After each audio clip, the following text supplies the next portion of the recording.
하나님께서 택하신 아브라함의 후손, 특별히 손자인 야곱을 하나님께서 이스라엘이라고 부르셨죠. 창세기 32장 28절에 보면 야복강에서 천사와 씨름한 야곱의 별명, 다른 이름을 이스라엘이라고 했습니다. 그 이스라엘의 이름의 의미는 네가 하나님과 및 사람들과 겨루어 이겼음이니라 라는 거예요. 우리 각주에 보면 하나님과 겨루어 이기다 라고 되어 있는데 창세기 32장 28절에서는 분명하게 이스라엘을 하나님과 및 사람들과 겨루어 이겼다 라고 이야기합니다. 이 이스라엘의 이름의 의미는 앞으로 태어날 아브라함의 후손, 더 정확하게는 야곱의 후손이겠죠.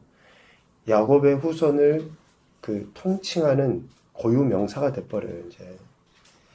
그래서 하나님과 및 사람들과 겨루어 이긴 자로서의 삶을 하나님께서는 기대하시는 거죠. 이제 그의 후손들을 통해.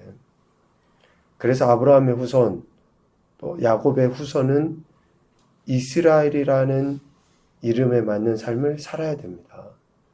하나님께서 그렇게 이름을 주시고 또 그런 삶을 기대하시는 거죠. 여기에서 이기다 라는 그 말의 히브리어는 야콜이에요. 야콜. 이 야콜이라는 말은 능력이 있다, 강력하다, 또 할 수 있다 그런 의미도 있고 또 하나는 견딜 수 있다 라는 의미가 있어요. 견디다. 야곱이 천사와 씨름한 것은 하나님과 및 사람들 앞에서 견딜 수 있는 그런 믿음과 또 담대함, 또 어쩌면 인내력 등을 가지고 있었다라고 인정받았기 때문에 이스라엘이라고 불리우게 된 것이죠.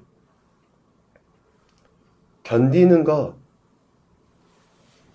하나님께서 주신 은혜에 의하여 자신에게 처해져 있는 그런 모든 상황을 견디는 거죠.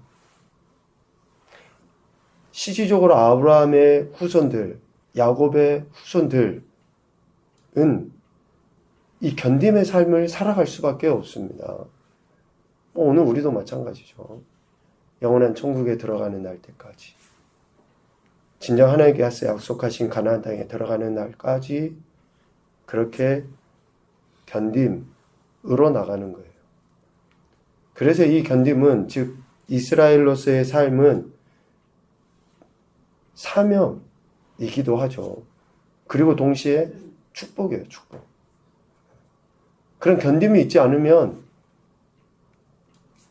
우리 안에서 일어나는, 또 우리의 외적인 조건 안에서 일어나는 이러한 것들 가운데 믿음으로 온전히 견디지 못하면 이스라엘, 그리고 영적 이스라엘로서의 그런 은혜를 경험하지 못하는 거죠. 그래서 이스라엘은 이런 사명임과 동시에 축복인 거예요. 그 이름의 의미 자체가. 왜요? 다른 어떤 민족도 경험해보지 못했거든요. 다른 어떤 민족도 이스라엘일 수가 없어요. 하나님이 그렇게 택하시고 하나님께서 부르신 그들만이 이스라엘이기 때문에. 그러니까 실질적으로 이스라엘, 이 선민의식을 갖고 있다고 하는 것은 그들이 그런 교만함을 나타내 보이니까 옳지 않은 것의 표현이지만 선민의식은 대단합니다. 그럴 수밖에 없어요. 왜? 오늘 29절에서도 이야기하지만 어느 민족도 경험해보지 못한 정말 특별한 하나님의 은혜를 경험해서 이스라엘이 되었잖아요. 그렇게 불리움을 받은 거니까. 그래서 하나님께서는 이스라엘과 언약을 맺으시고 그 언약을 신실하게 이뤄가심으로 인해서 이스라엘이 이스라엘로서의 삶을 살아갈 수 있도록 인도해 주셔요. 중요한 대목입니다. 이스라엘이라고 하나님이 부르시는데 그 이스라엘이 이스라엘로서의 삶을 살아갈 수 있도록 하기 위해서 언약을 맺으시고 그 언약을 하나님께서 신실하게 이뤄 가심으로 그들이 이스라엘로서의 삶을 살아갈 수 있게 합니다. 우리가 그리스도인으로 부름 받잖아요.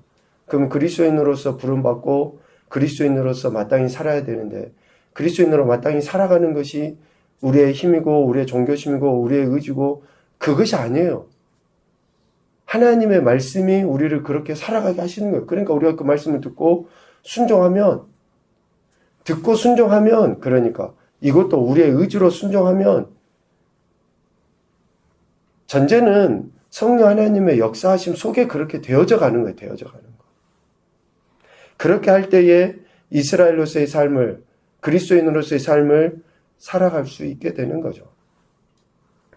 오늘 33장 29절에 이야기합니다. 이스라엘아 너는 행복한 사람이다 라고 이야기해요. 여기에서 행복하다라는 말은 충만한 행복이에요. 충만한 행복. 완전한 행복. 너는 완전히 행복한 사람이다. 조금의 부족함도 없는, 조금의 흠도 없는, 조금의 결핍 자체가 없는 충만 그 자체예요.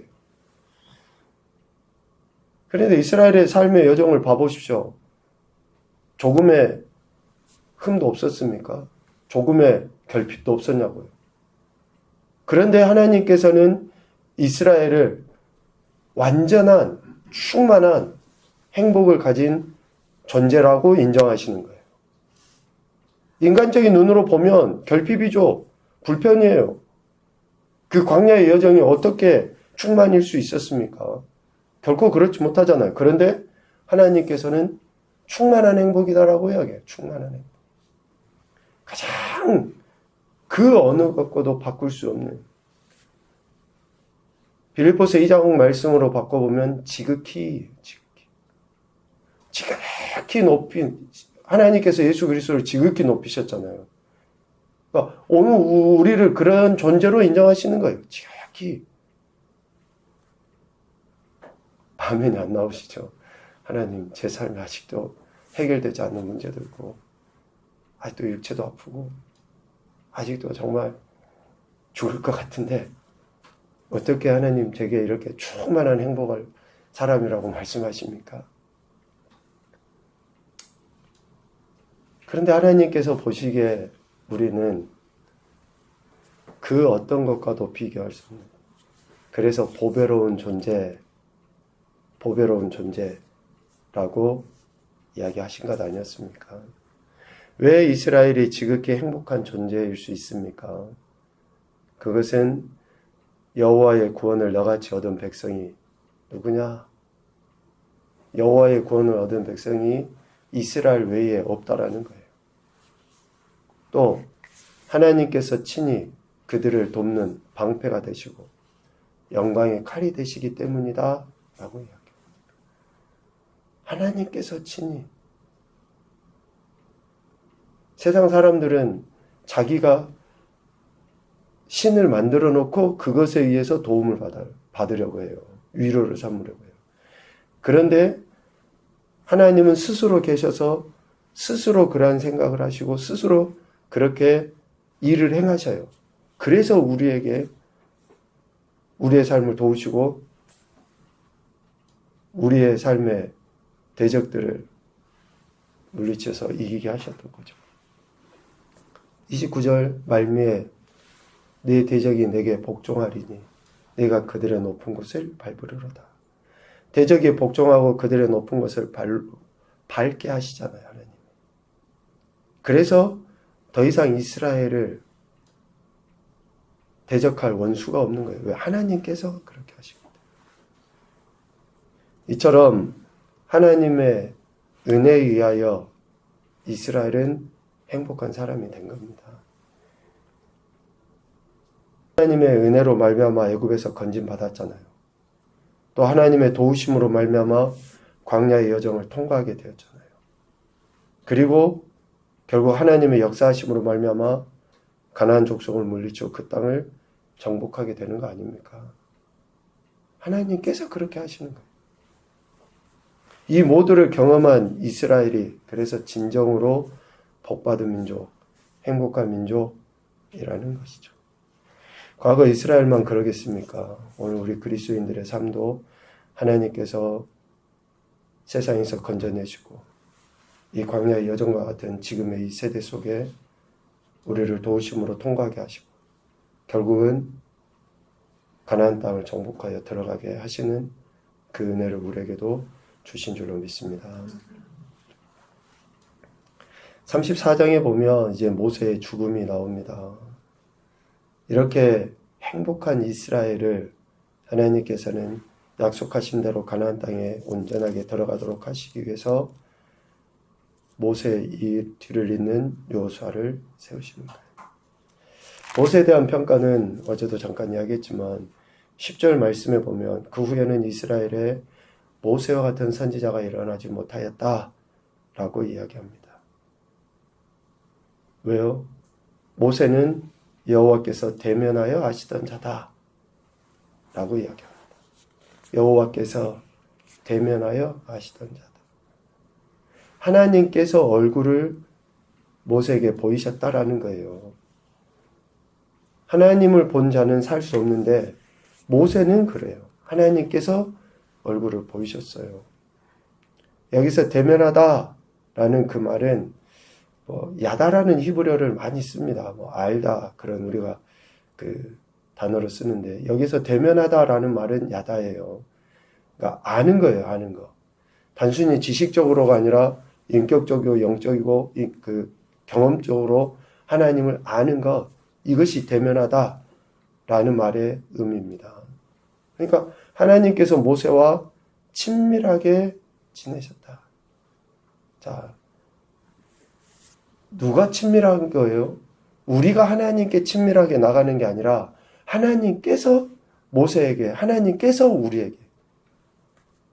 그러니까 우리가 말씀 읽고 기도하고 예배 행태를 하면 우리가 하나님과 친밀한 교제를 나누는 것처럼 우리는 그렇게 표현하기가 쉽잖아요. 그런데 우리가 막 기도하고 막 어떤 종교의 행위를 해서 하나님과 친밀함을 우리가 드러내는 게 아니라 하나님께서 우리에게 그러한 친밀함을 보이시는 거예요. 보이시는 거. 주체가 내가 아니고 하나님이시라고요. 그러니까 우리가 뭘 했네 말할 수가 없어요. 우리가 몇 시간씩 뭘 하고 이게 중요한 게 아니라고요. 하나님께서 우리를 그렇게 할 수 있도록 해주신 거예요. 해주신 거.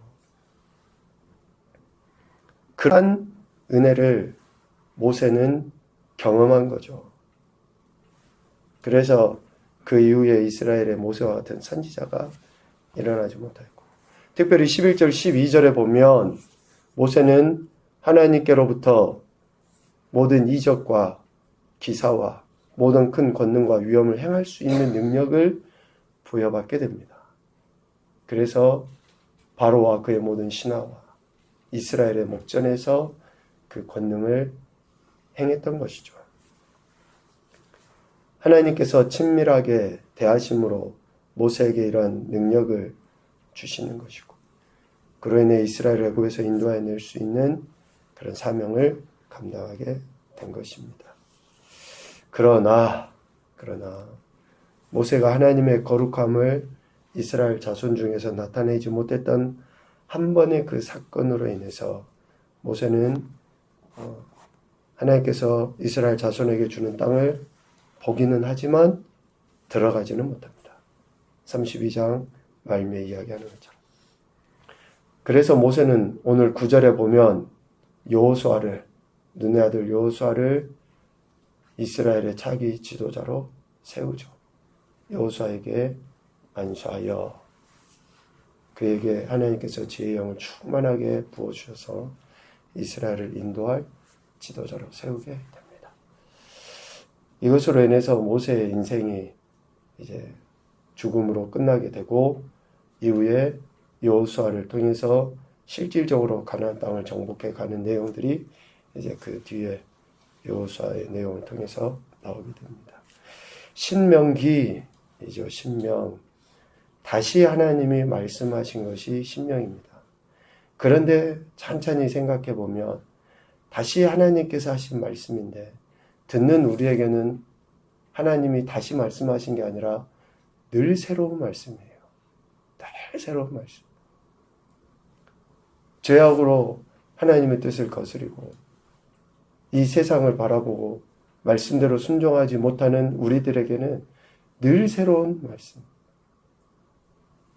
그래서 그 말씀대로 다시금 오늘 이 자리에서 우리가 결단하고 나갈 때에 하나님이 약속하신 그런 기적들이 내 삶의 실제가 되는 거죠. 이것을 가르치시기 위해서 하나님은 모세를 통해서 이스라엘 백성에게 또 말씀을 통해서 오늘 우리에게 늘 새로운 하나님의 말씀 앞에 겸손히 무릎 꿇어 나갈 수 있도록 하고 계시는 것입니다. 첫 번째 교훈입니다. 오늘 여기에 모인 우리는 행복한 사람이다. 아멘입니까? 가장 행복한 사람이에요. 가장 충만한 복을 받은 사람입니다. 문제가 아직 해결 안 돼도 아직 내가 여전히 연약해도 우리가 하나님의 사랑을 받았다고 하는 이 불변의 진리에 대해서 우리가 아멘해야 될 것입니다. 두 번째, 하나님과의 친밀한 교제를 나눔으로 은혜와 능력을 경험하게 된다 할 수 있죠. 하나님께서 우리를 만나주시는 거예요. 우리가 그렇게 나아가면 하나님께서 만나주십니다. 하나님과의 친밀한 교제를 나눔으로 은혜와 능력을 경험하게 된다.